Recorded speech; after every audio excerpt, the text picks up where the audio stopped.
Buenas tardes, ¿cómo les va? ¿A Victoria, perdóname, ¿Qué? ¿a Victoria o a Eva? ¿La fuiste a ver? Porque yo la fui a ver el viernes en el movie. Mirá, Victoria, chapó. Para vos, para Coco Echagüe, Lucía Brocal y todos los compañeros que estaban ahí. Lindísima obra de teatro. Qué amorosa, bueno, muchas gracias. Me alegro mucho que te hayas divertido. Es una buena obra. Lindísima. Bueno, muchas gracias y que tengan una buena tarde. Un abrazo igual para ustedes. Un beso. Chao, chao. Chao. Y Victoria, a partir de este momento, Eva es solo los viernes en el movie 21:30. Y quedan pocas funciones, ya de paso voy avisando. Vamos a concentrarnos entonces en el programa de hoy y en las temáticas que vamos a estar abordando. Vamos a comenzar con el incidente protagonizado por el activista Marcelo Ospitale, es integrante del grupo Por el Costado de la Vía. Fue el incidente ocurrido en sede del Ministerio de Transporte, como en el marco de la firma del contrato por el Ferrocarril Central. Hoy integra Por el Costado de la Vida, pero en realidad Marcelo Ospitale ha estado vinculado a muchas otras causas a lo largo de su carrera militante o activista. Yo no sé si es así como debiéramos definir un poco tu pasaje. Pero, patriota. Es otra forma, ahora lo conversamos. Pero permítanme recordarles primero a todos a qué nos estamos refiriendo en este momento. Director. Acá estoy en un espacio público. Esto es un ministerio, es un espacio público. Yo estoy hablando con el señor. No me voy a ir. Apenas terminó la conferencia, se acercó a la mesa donde estaban los ministros Rossi y Astori y el prosecretario de la presidencia, Juan Andrés Roballo, para increparlos por las concesiones a la empresa UPM para la construcción de su segunda planta de celulosa en el país. Lo alejaron, pero siguió gritándoles. ¿Usted, Roballo, que firmó, no le da vergüenza? Muy bien, vamos. ¿Usted que firmó, no le da vergüenza? ¿Por qué no fue al Palacio Legislativo a explicar por qué fue usted a firmar? Los ministros, el prosecretario y representantes del concesionario Grupo Vía Central acababan de anunciar la firma del contrato para la construcción del ferrocarril central, la vía férrea que unirá Paso de los Toros con Montevideo y servirá para transportar la producción de UPM en caso de que la empresa concrete la instalación de su segunda planta. Que no existe, que no existe, porque ahí están las otras dos parceras y donde han reflejado crecimiento y beneficio para el Uruguay. Cuando finalmente se alejó, dijo que era un ciudadano que sin banca de nadie y motivado por el amor al país, había ido al ministerio para quejarse ante las autoridades por entregar la soberanía uruguaya a una multinacional. Sin embargo, no era un perfecto desconocido. Se llama Marcelo Ospitale, integra el colectivo Al Costado de la Vía, contrario al proyecto Ferrocarril Central, y es recordado como el Tupita con iPhone. Ustedes me sacaron a la fuerza. ¿Quién te sacó? El otro señor que anda por ahí. Así lo llamó el dirigente blanco Sebastián da Silva en el año 2015, después de que Ospitale fuera procesado y condenado por los incidentes tras una ocupación de las oficinas del Codicen y de ANEP en el centro de Montevideo. Este viernes, después de este episodio en el ministerio, el precandidato del Partido Verde Animalista, Gustavo Salle, destacó la heroica y patriótica actitud de resistencia de Ospitale. Único uruguayo con la valentía, con la hombría, con la actitud decidida del militante luchador, A quien también se refirió como un valiente militante de su partido.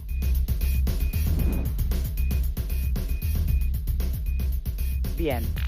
Ospitale, ¿cómo le va? ¿Cómo le va? Bien.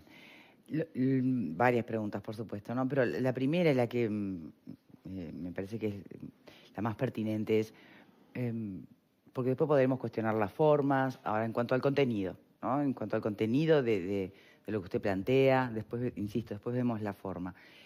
Hubo muchas instancias ya en las que, aunque no hayan resultado favorables para los intereses de quienes se oponen a la construcción del ferrocarril, hubo muchas instancias en las que se pudo expresar argumentación contraria. Es decir, este mismo contenido que usted escupe en la sede del ministerio se transmitió de buena forma en los lugares y con el protocolo correspondiente.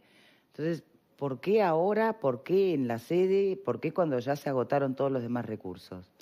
En todas esas instancias yo participé y lo hice en un tono, de esos tonos que se requieren por parte de muchos que cuestionan el elevado tono de voz que tuve que usar en esta instancia. Participé de las audiencias referidas al tren y participé de un sinfín de instancias que fuimos recorriendo con el colectivo por el costado de la vía. Entre esas acudimos acá, a las prensas, hemos hecho infinidad de programas de radio y de televisión, tratando de hacerle llegar la realidad y la verdad de todo este contrato nefasto para el Uruguay. Cuando usted dice que se cumplieron muchas instancias y que por más que los fallos no fueron favorables a nosotros, esas instancias fueron resueltas de forma absolutamente irregular. Aquí también han tenido ustedes la presencia de Onir Sartú, han tenido la presencia de Eduardo Lust, han tenido la presencia de el doctor que hablaba recién, el doctor Salle, y los tres doctores eximios del derecho les han explicado a ustedes en reiteradas ocasiones y con un sinfín de argumentos por qué este contrato es ilegal, inconstitucional. Entonces, cuando el pueblo está preso del avasallamiento que un gobierno déspota hace hacia el ciudadano, ¿qué otra instancia me podía caber a mí que no resignarme y que presentarme en esa audiencia para denunciar, porque todavía no estamos vencidos, todavía no está firmado el contrato con UPM, para denunciar y lograr lo que gracias a esa participación que tuve en la firma del contrato con el Consorcio Central, mucha gente se enteró de la mentira que intentaban orquestar con esa pantomima de firma. Porque también es un contrato que tiene que caer. Si usted quiere, yo le digo por qué, porque el contrato es nulo.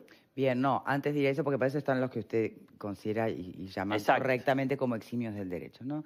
En todo caso, lo que me parece interesante aquí, porque yo insisto, ya el contenido de las argumentaciones contrarias las hemos escuchado varias veces, las escucharon las autoridades. Por alguna razón, prácticamente todos los partidos políticos resuelven seguir para adelante con este proyecto. O sea que capaz que no es ahora el momento de cuestionar, y menos en este programa, esas argumentaciones. En todo caso, lo que es interesante es plantearnos si realmente esos son los caminos, usted le llama patriotismo, si esos son los caminos para que se escuchen las voces de las personas, para que se tomen decisiones, o si por el contrario, fíjese hasta dónde recibe usted después críticas como o de payaso o tupita con iPhone.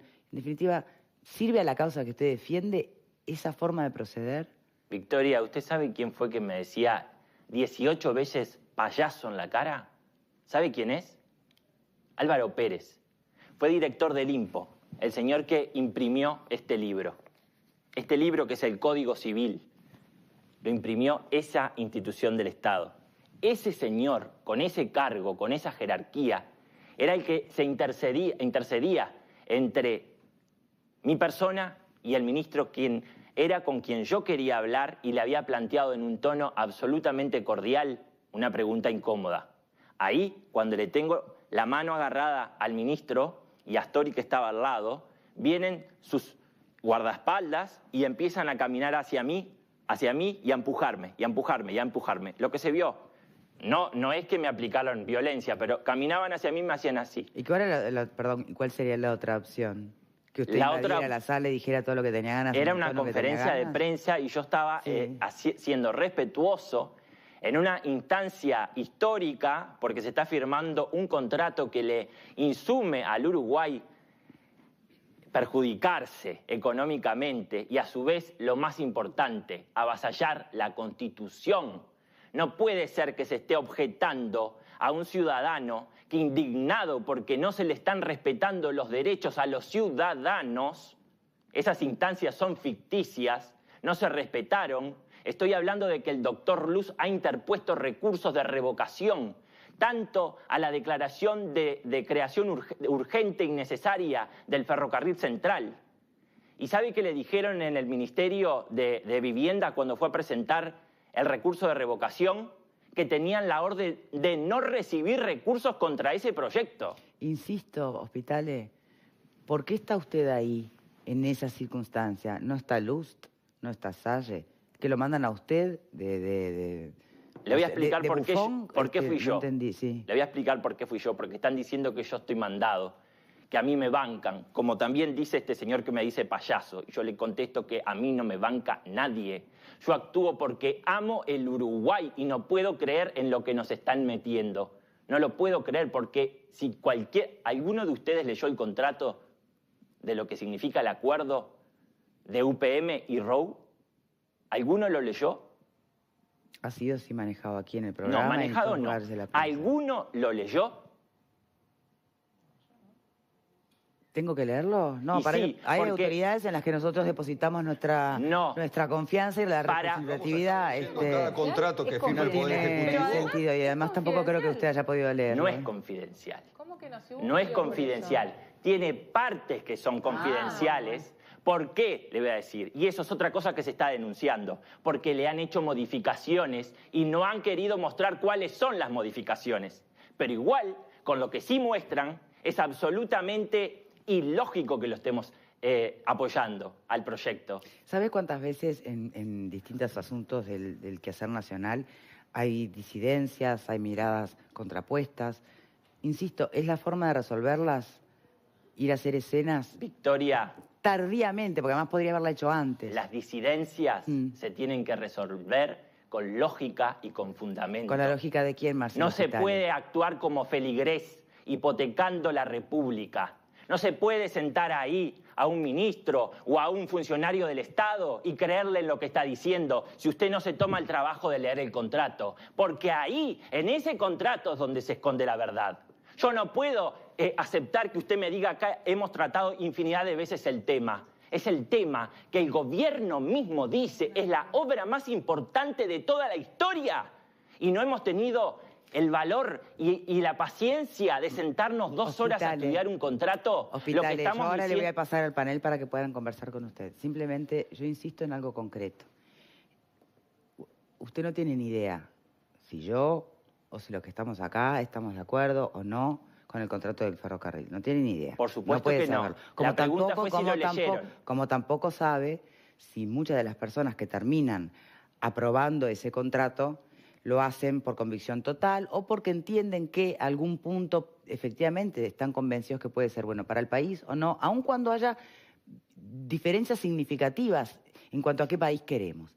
El punto es, si todos, cada vez que tenemos una convicción contraria a lo que vota un gobierno, procedemos como procede usted en nombre del patriotismo, ¿no le parece que el escenario se volvería un poco violento?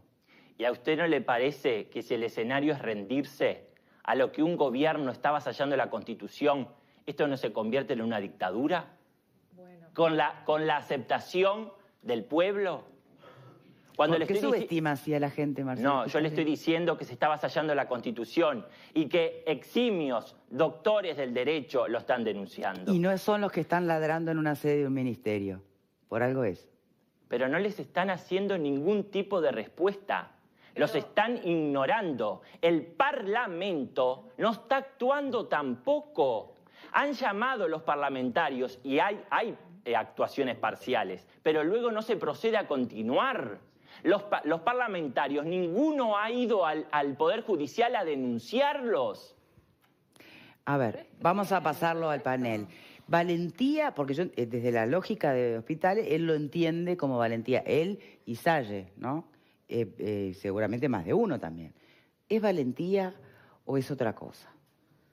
¿Qué opinan? El señor tiene Pepe. como ciudadano, por supuesto, todo el derecho del mundo de hacer las preguntas necesarias. Sí. Además lo dijo, fui a preguntarle al ministro. A mí me parece que en aras de la transparencia, perdón, y abro un paréntesis, me parece que lo de Pérez no es a lugar, realmente estuvo fuera de lugar. Como director del INPO. Como ex lo fue, pero me parece que no corresponde en ese momento lo que aconteció allí. Pero si bien él, como dice, quería preguntarle algo al ministro, podía haber, de repente, y acá entran las formas, esperado que culminara la conferencia de prensa, acercarse y decir, yo no soy periodista, pero como ciudadano quiero hacerle una pregunta. Si lo que realmente se buscaban eran respuestas. Si lo que se buscaba era otra cosa, creo que el cometido quizás lo logra. No sé, me gustaría que también en aras de la transparencia usted de verdad nos dijera a qué obedeció su presencia allí en el lugar. Yo estoy siendo claro y estoy siendo absolutamente honesto. Si yo voy, le pido una reunión a Rossi, que le quiero hacer esta pregunta, por supuesto que me la da. O capaz que no. Pero ahí no se cumple el objetivo de que el pueblo se entere. Yo le hice la pregunta y si el ministro cree en este proyecto, me la responde. Y me dice, este proyecto es magnífico, por esto, por esto, por esto, Pero eso por ya esto. Lo ha dicho el ministro. Y el ministro no pudo responder. Reiterada pregunta que se le manifestó, no pudo responder. Hubo en ese momento una forma también. En el barrio decimos de pesado no. Y me parece que hay una actitud de su parte que no correspondía. Podía haber hablado con el ministro un minuto después, luego de que los periodistas culminaran la ronda de preguntas. No se cumple el objetivo, no estoy siendo claro. No se cumple el objetivo, el objetivo era otro. Que la gente sepa, no que yo sepa. Yo ya lo estudié, yo ya sé que no hay ningún tipo de beneficio, que es un negocio que da pérdidas. Lo sigo perfectamente. Que solamente Qué buen momento, entonces, estando todos los medios de comunicación presentes para que escuchara la gente, el pueblo, como usted dice. Si es un pacto en silencio basado en corrupción, solamente se sustenta en eso que el proyecto siga adelante. Los números no dan. Les voy a decir un ejemplo. El kilómetro por tonelada que se le va a cobrar a UPM es irrisorio. Es de 0,006 centavos de dólar. ¿De qué me están hablando? El canon que se le va a cobrar a UPM es de 7 millones anuales, cuando tienen ganancias de miles y miles de millones de dólares. Y le van a generar 2 zonas francas para ellos, una en Durazno y otra en nuestro puerto de Montevideo. Hemos renunciado a parte importantísima de nuestro puerto. Pero ¿están en contra del proyecto ferrocarril o están en contra de UPM? Marcelo, porque la vía, al costado de la vía, es claro en ese aspecto. Es claro. No está en contra de UPM. Pero usted lo dijo. Yo ahí no estaba a título de por el costado de la vía. La prensa me relaciona porque soy orgullosamente un vecino de por el costado de la vía y he participado y participo y seguiré participando en el colectivo, que su causa concreta es no al tren de UPM, en esos términos. Pero yo además soy un ciudadano y en base a eso me presento y no soy solamente un contrario al tren de UPM, yo estoy en contra del proyecto en general. Bien, tenemos que hacer una pausa y ya volvemos con el panel. Ya venimos,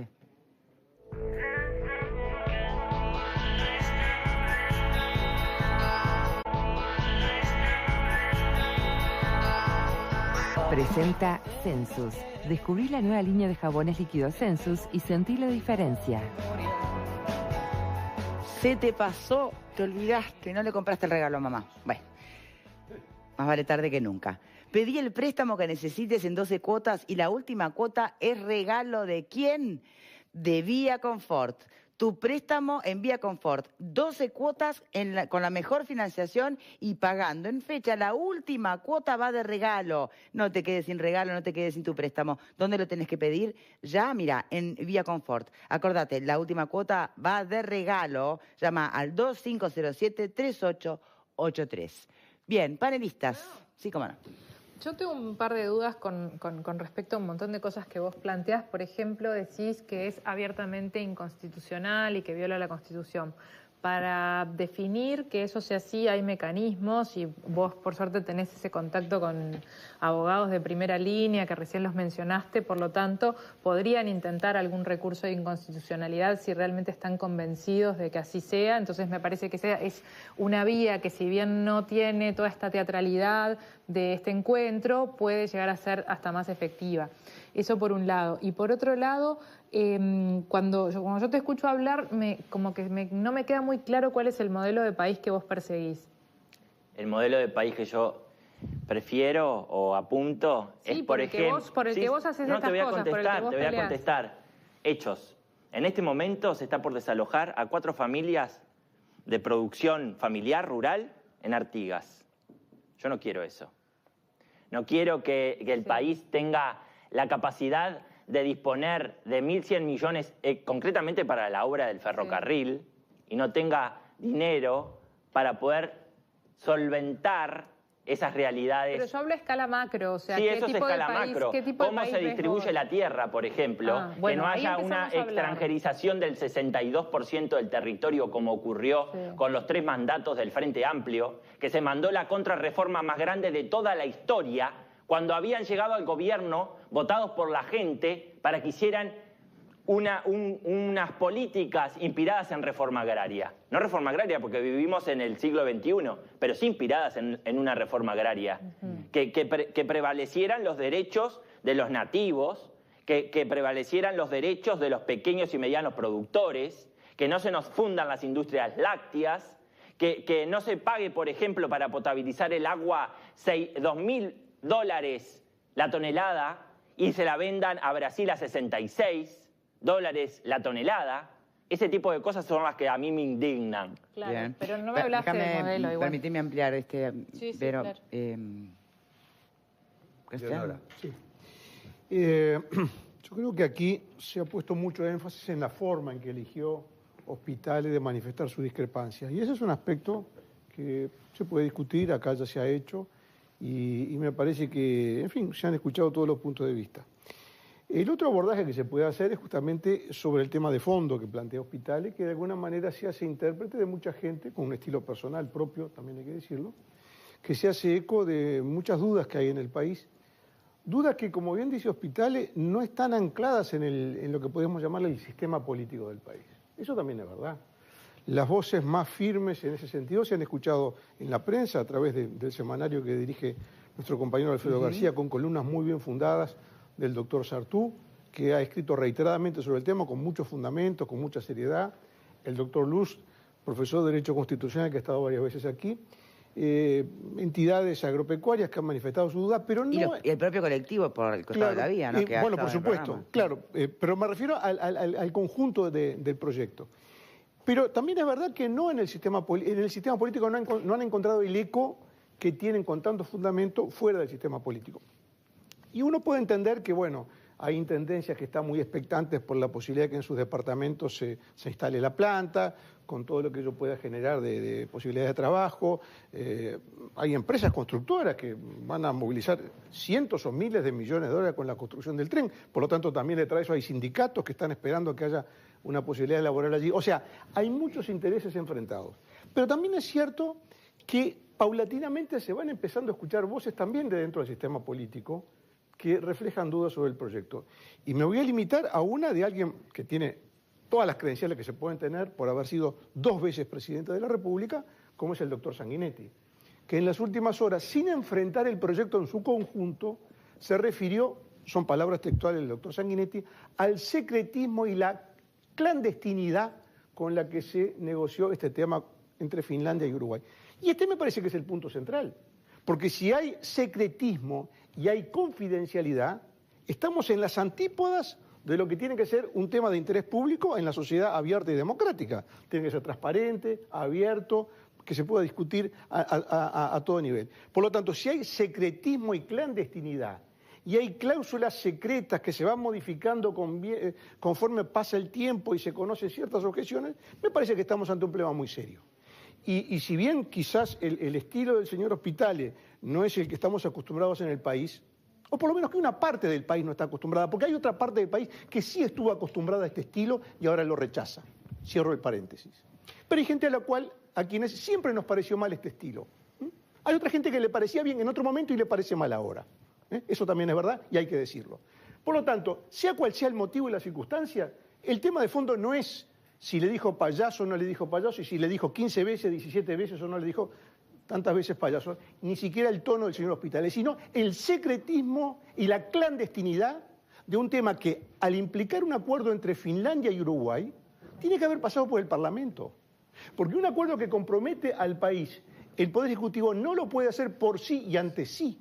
Tiene que invitar al Parlamento. Y yo creo que es hora de que todos los referentes políticos del país que están haciendo campaña ahora pongan el tema en la agenda. Bien. Y se pronuncien claramente, sin dejar lugar a las dudas que señala Hospitales en un candidato en particular que le despertó. Todo el mundo tiene que ver claro, como yo pedí claridad el otro día en otro tema, también acá, que se muestre el documento, que se discuta, que se hagan mesas redondas, pero con los papeles a la vista, que se sepa cuánto va a pagar el país de electricidad producida por UPM, que se sepa cuánto va a costar el traslado del puerto pesquero de Montevideo, que se sepa cuánto va a costar el tren, que se sepa cuánto va a costar el viaducto, que se sepa todos los costos asociados. Y por otro lado, ¿qué es lo que va a entrar al país? Que se sepa todo. Y después que cada uno resuelva. ¿Pero? Por supuesto que no comparto las formas, pero ha venido otras veces y he compartido y sigo compartiendo su argumentación. Pero también no lo podemos subestimar. Si las formas no hubiesen sido las que fueron, hoy no estaría aquí y en tantos otros lugares hablando respecto a este tema y yo creo que poniendo otra vez este tema en el centro. De lo que vi, no me gustaron las formas de nuestro invitado, pero tampoco me gustó que un empresario privado que está contratando con el Estado sea quien lo increpa, lo empuja en alguna medida, lo va acorralando. No me gustó, me parece que no corresponde, que si es un lugar público al que se estaba sería en todo caso la gente del ministerio. Veo que hay una preocupación muy grande del sector privado, demasiado aliado en este caso con el Estado uruguayo, y la verdad que el contrato de UPM, de lo que leí, reconozco que no lo leí todo, la parte del tren, me parece que deja mucho que desear. Por ejemplo, las últimas palabras que recogíamos de Danilo Astori hablando de que esto es una especie de reivindicación de lo que fue el cierre, bueno, o la desarticulación de AFE, eso no es así, porque va a ser el tren de UPM, no va a ser un tren donde AFE va a tener protagonismo, justamente AFE va a estar al lado, eso ha sido denunciado, está a un lado, se entera por la prensa de las cosas que están sucediendo con ese tren. Entonces creo que hay que poner este tema en serio sobre la mesa y en este caso comparto con Graciano. Y dejo claro que tal vez su tono de voz, su manera, usted no hizo una pregunta, lo que hizo fue una acusación, pero del otro lado no me gusta. Y hablando de violencia, también es violento que tú te enteres que te van a expropiar tu casa con un pincel azul que iba pasando por los lugares y preguntaban qué es este mojón pintado de azul. Ah, ¿sabes qué es? Que te van a sacar de ese lugar y las autoridades ni siquiera te habían avisado o informado. También hay violencia en eso. Pablo.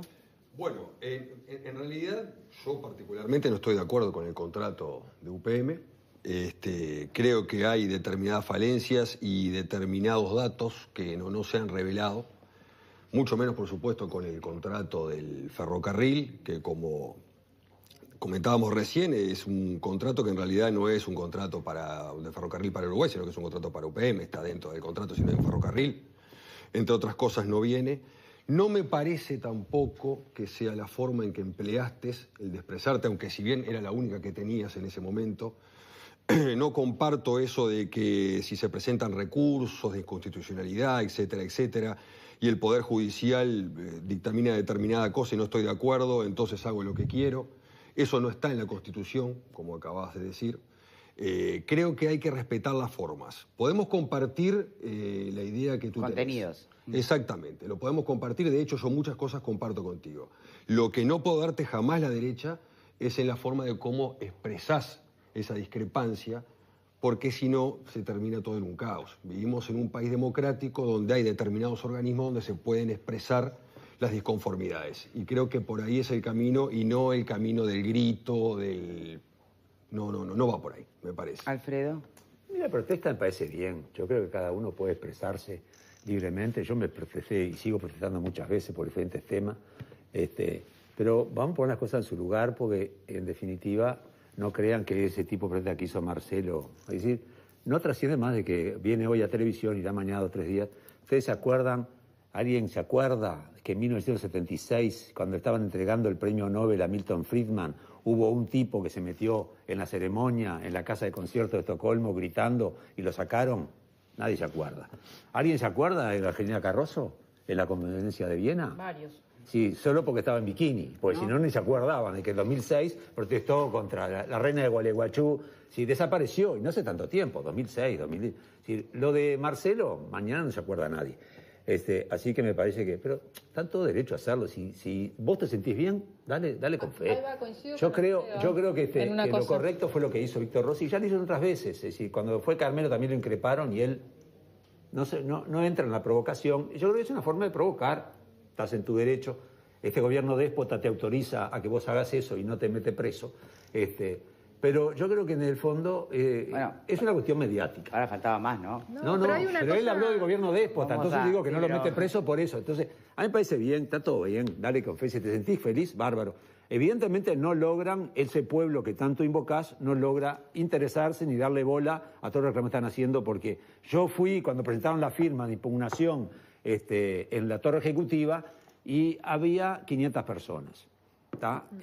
Cuando mi amigo Nir Sartú, que está absolutamente es un abanderado de esto, Presentaron 500 personas y la confidencialidad en las firmas con las empresas es algo que se mantiene. No se olviden que Botnia es una empresa, UPM mejor dicho, es una empresa que tiene acciones. Ellos tienen un tema de confidencialidad.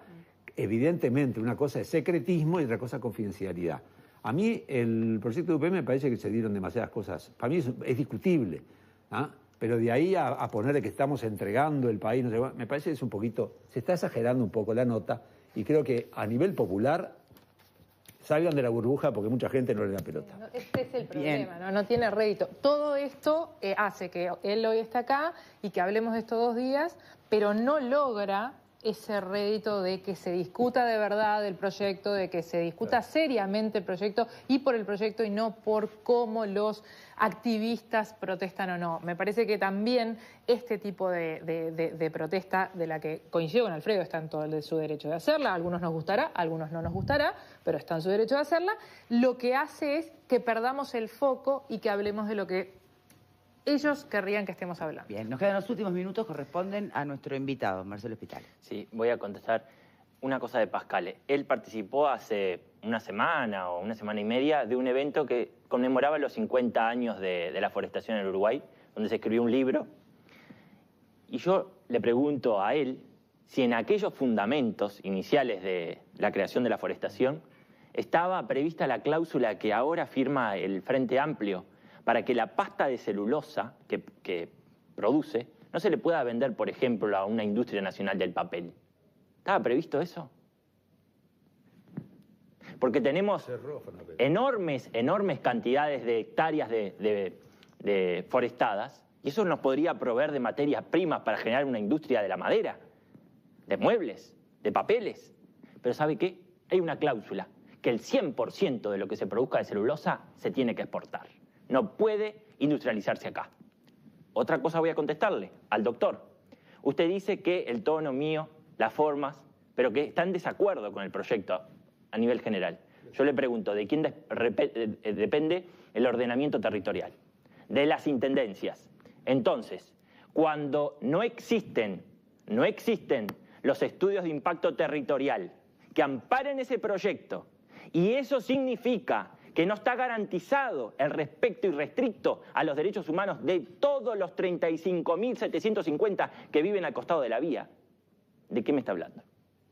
No se le garantiza al que vive al costado de la vía que su vivienda, que va a ser, la va a desvalorizar, le van a afectar la calidad de vida, va a tener que convivir durante 3 años mínimos con todo el proceso de obras, que eso va a estar, vamos a decir, reparado, ¿no? Si hay un daño, tiene que haber una reparación y va a ser compensado o va a ser garantizado de que no van a tener afectaciones. No hay un estudio que ampare eso. Entonces, si tenemos códigos, si tenemos constitución que ampara el derecho del ciudadano para que el ciudadano se quede en el molde esperando que sus representantes y los distintos poderes lo respalden, y cuando eso no sucede, ¿qué, señor? Pero usted me dice que no sucede, pero hay mecanismos para lograr eso. Hay mecanismos que yo puedo demandar al Estado si me causa un perjuicio. Usted eso lo tiene que saber. No, yo no soy doctor, pero, bueno, usted me dice que si le van a causar un perjuicio a un vecino cuando pase por la vía, que es muy probable que sí, hay mecanismos para que esa persona pueda ir contra el Estado y reclamar los daños que tiene. Bien. Eso es un país civilizado. ¿Sí? Esa es mi opinión. Si sistemáticamente le están mintiendo por los medios de que no le va a suceder nada, de que está estudiado cuando no está estudiado, ¿cuál es la realidad que puede tener conciencia el ciudadano si en realidad le están mintiendo todo el día? Hospitales, tenemos que cerrar. Me queda solo la última pregunta. Usted está en este momento buscando, bueno, el propio doctor Salle quedó muy satisfecho con su proceder, tanto que ya manifestó y expresó tenerlo en su lista, querer tenerlo en su lista, ¿no? Entonces, por un lado pregunto, evidentemente el doctor Salle sí conoce de sobra y trabaja incansablemente en justamente tratar de defender derechos que a su entender y a su criterio jurídico están siendo violados reiteradas veces por este gobierno. Entonces, desde lo jurídico, desde el derecho, el camino para poder defender a la población que entienda que este tren les va a afectar o es incluso anticonstitucional, ese camino está trazado. O sea que, puntualmente, usted habla para quién, Hablo para los orientales, para los que se sienten patriotas, para los que ven que el Uruguay está derrumbado totalmente, porque no se puede valorizar la estabilidad de un país si se llena el peaje o si la gente en el Día de la Madre llena los shoppings. Yo quiero que la gente valore la calidad de un país, el desarrollo de un país, porque el 70-75% de los niños pueda terminar el liceo y que no lo haga solamente el 13%, como lo hacen ahora. Eso es un indicador de cómo está el país. Bien.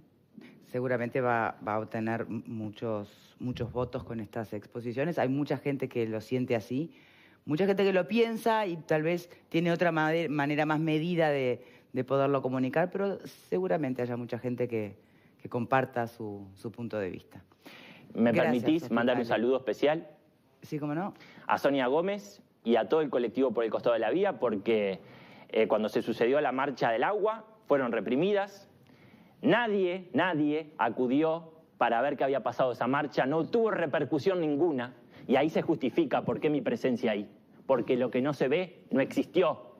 Y la señora de 71 años que ustedes la estuvieron ahí sentada, fue golpeada, fue arrastrada, porque sí, porque participó de una marcha que defendía la calidad del agua, la vida. ¿Y eso no se denunció? Eso se denunció en el Instituto Nacional de Derechos Humanos y hasta hoy estamos esperando una respuesta. Nunca respondieron. Entonces, ¿sabe qué? Me quiero solidarizar con las compañeras que están atemorizadas por su vida, porque nos hemos enfrentado, como ustedes dicen, entre puñaditos de locos contra el poder. Un abrazo para ellas. Bien. Marcelo Ospitale nos acompañó en este primer tramo del programa. Gracias por estar aquí. Cambiamos de tema. Vamos a ir con otro invitado que si tiene algo en común con Ospitale, es una forma, ¿no?, bien contundente.